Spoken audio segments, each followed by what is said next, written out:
আসসালামু আলাইকুম। আশা করি সকলে অনেক অনেক ভালো আছেন। তো আবারও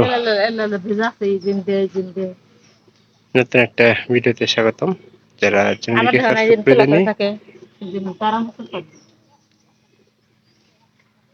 অবশ্যই সাবস্ক্রাইব করে দিবেন, ভালো লাগবে। বুঝাই তো জান না বুঝা গেলে কি ভাই ডাক্তার ধরা দিবে। এটা গরু কার আছে, এটা মনে করেন বিষয়টা হচ্ছে যে এটা হিটে আসলে আমরা আসলে বুঝতে পারি না। হিটে আসলে কিন্তু গরু বোঝা যায় যে কিরকম হয় বা না হয়। গাড়িটা মনে করেন অন্যরকম মাইচা মাইচা মাইচা হ্যাঁ ফুলতে হবে।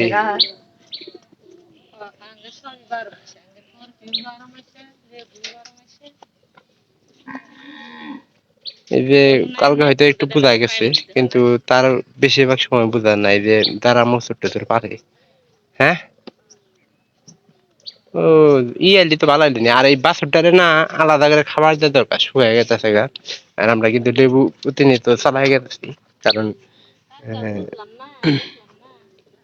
কালকে ভালো মতো দিয়ে হাল্লা ছিল।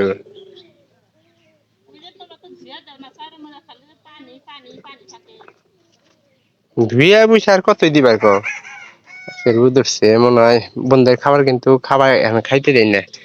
আর খুব তাড়াতাড়ি আমরা দুপুরের খাবারটা তাড়াতাড়ি দেওয়ার চেষ্টা করি। সকালে কিছু খাবার দিচ্ছি অবশ্য পানি ছাড়া।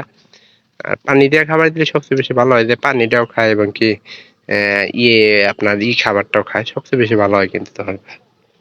আর এটা তো মনে করেন যে প্রায় 2 বছরের কাছাকাছি হয়ে গেল। 1 বছরে বাছুরই মনে করেন যে 30-35 হাজার টাকা বিক্রি করা যায় 1 বছরে, একটু সাদা হালকা উপরে গেলে।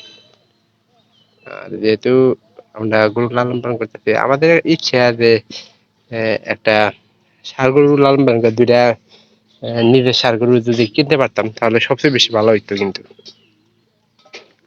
ষাঁড় গরুর ইচ্ছাটা অনেক বেশি, কারণ এই গায়ে পেলে আমরা 7 বছর কোনো উন্নতি করতে পারি না। খালি একটা গরু আঁকি করে দিছে আর 35-36 হাজার টাকা একটা গরু বিক্রি করছে, তাছাড়া অন্য কিছু হয় না। দাঁড়া বছর পারে আর যখন মলটা ভাঙে তো হালকা যখনকার দিয়ে হিট তো অনকা সিনে একটু বোঝা যায় যে গরুটার মনে হয় হিটে আইছে, তাছাড়া কিন্তু বোঝা যায় না। আর এখানকার বন্ধের ভিতরে মনে করেন মাঠের ভিতরে অনেক মশা মাছি, আর এই মশা মাছিতে কিন্তু আপনার গরুর নানান রকমের সমস্যা হয়। এই কারণে আর কি বেশি করি না।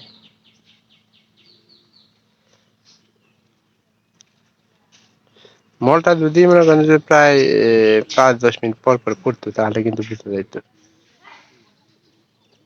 মলটা না ভরলে তো আর বোঝা যায় না। পাথরটা মনে করেন যে ইদানিং মনে করেন যে মাঠের ঘাসও খায় না আর কি শুকিয়ে গেছে। খড় প্রায় ভালোই কটে আছে, আমরা বাড়িতে খুশকা পাতা এনে এগুলারে খাওয়ানোর চেষ্টা করতেছি। হ্যাঁ দেখলি মনে করে ওবি কোনো কথা নেই, শুধু গরু গরুটা থাকে না ভালোই লাভ হয়েছিল, কারণ আমরা 2টা গরুর দেখাইছিলাম না, মায়ের সাথে ই করবা দিবা হয়েছে না, হিটে ধরা দিবার। আর আমরা ডাক্তারদের দিছিলাম আর ডাক্তারদের দিয়ে আসলে কোনো উন্নতি হয় নাই, কামানা ডাক্তার দিয়ে ডাক্তার কাছে দেয়া মনে করেন যে বীজ আসলে কয়টা এটা বলতে পারলাম না, কিন্তু 500 টাকা করে গুনে নেয়। তো যদি ভিডিওটি ভালো লাগে অবশ্যই আশা করতেছি চ্যানেলটিকে সাবস্ক্রাইব করে দিবেন, এবং কি পরবর্তীতে সঠিক করে টাকা পাইবি আবু দিয়ে ঘুমাতে না। অবশ্যই পরবর্তীতে ভিডিও দেখার জন্য অনুরোধ থাকবে। আর কিছু গাছ ছিল ওইগুলা আমরা এই জায়গাতে দেখেন এগুলা সব খাওয়া হেলাই দিছি, ছাগল রেখা হয়েছে। আর ঘাসের চারা কিন্তু আমরা কাটতেছি, বাড়ির মধ্যে এনে রেখে দিছি আমাদের বাড়ির উত্তর পাশে। এগুলা বেশি সম্ভবত বিকালবেলা ছাগল খাওয়ানো সবচেয়ে বেশি ভালো হবে। গাছ আরো কিছু এই দিক দিয়ে গাড়ি দেওয়া লাগছিল, এদিক দিয়ে যে শাকের ইটি গেড়ে দিছি, লাউয়ের গাছ গেড়ে দিছি, ওই দিক দিয়ে কিন্তু লাউয়ের গাছ প্রায় আল্লাহর মধ্যে ভালোই বড় হয়েছে। পাতর কাকার তো গরু নাই, তো ওনার আপনার গাছগুলাও কিন্তু প্রায় ভালো বড় হয়েছে, আর বিক্রি করে 1000 টাকা বিক্রি করে দেয়। যেটা এটা তো বড় হইতাছে, কাইটা খাওয়াইতাছে। আর আমার কিছু ওইখান থেকে তারা সংগ্রহ করার দরকার ছিল। তো সবাই ভালো থাকেন, দেখা হবে পরবর্তী অন্য কোনো ব্লগ ভিডিওতে।